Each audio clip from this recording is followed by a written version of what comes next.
Hello nation, and welcome back to the homestead.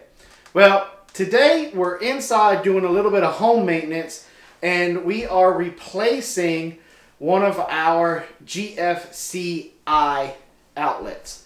Now you may be saying, Jason, what in the world is a GFCI? Well, basically it's the same thing as a GFI. And what that stands for is ground fault circuit interrupter. Meaning that this is like a tiny little breaker from your breaker box. If there's a power surge, it will trip inside this outlet here, and it'll basically open the circuit. So now whoever's using whatever appliance or whatever on the other side of this, you won't get shocked. It won't harm your appliance, anything like that. These are now part of code. Mandatory to be in all kitchens and bathrooms.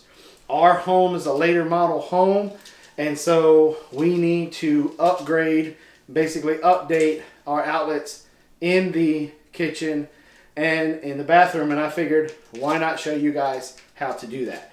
Now, a lot of people are intimidated by this little fellow right here, but in all honesty, I feel like it's easier to replace or install one of these than just a regular outlet. Well, there's like two major reasons why I feel that way. And one, because I'm not an electrician, right? So I have to try to figure out ways to remember which side is the hot and which side is the neutral. Well, they make this marine proof because they write it on the back. Now, I used to have to go around and try to, and I had like this little thing to help me remember.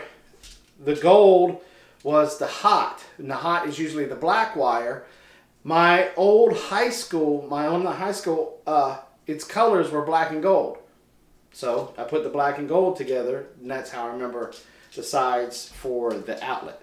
But this one makes it very easy. It tells you white, blanco on this side, hot on this side.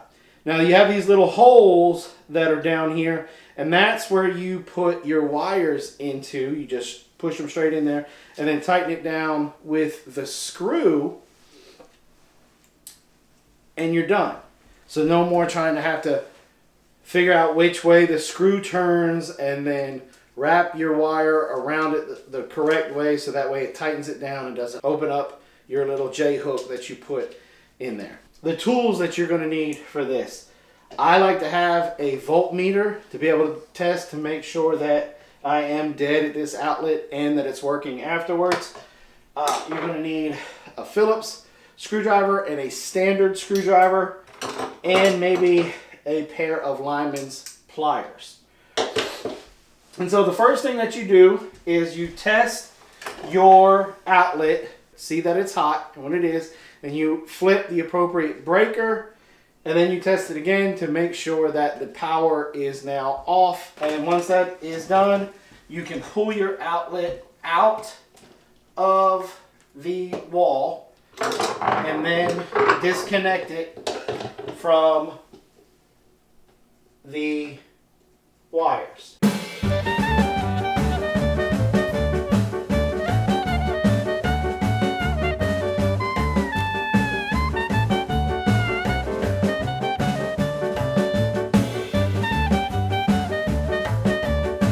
Now that we got that off, what we're going to do is put some fresh cuts or fresh wire. We're going to restrip our neutral and our hot.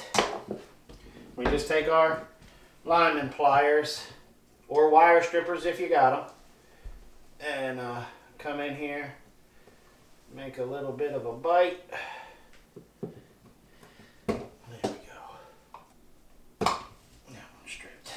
Now your ground goes on this green wire or the green bolt right there. So we'll go ahead and put that one on first. Now I did not cut a new loop for the ground. Put that bad boy in there. Tighten it down. This is our silver, so the white one goes in there like such. Tighten it down flip my outlet around to the gold one for the black. Black and gold, go Knights. There we go. Slide the black one in there like such. Tighten it down. Nice and snug. Then you just do like you do with a regular outlet. So now we got our outlet back in. So now we're going to flip the breaker back on to make sure that we're good to go. Now, one of the things that I like to do for added comfort is I take these little insulators and I put them over the top like such, and then I just put my faceplate back on.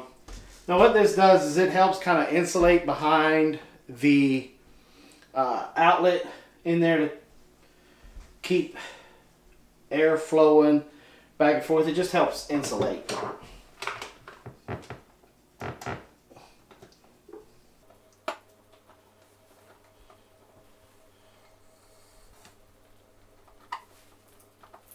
And there you have it. Brand new GFCI outlet put in the wall. Should be good to go. And now Robin will be able to use this outlet and not have to worry about anything. So, if you guys enjoyed this video, I want you to check out this video on how to replace a switch. Thanks for coming by the Big Bear Homestead. God bless. And have a nice day.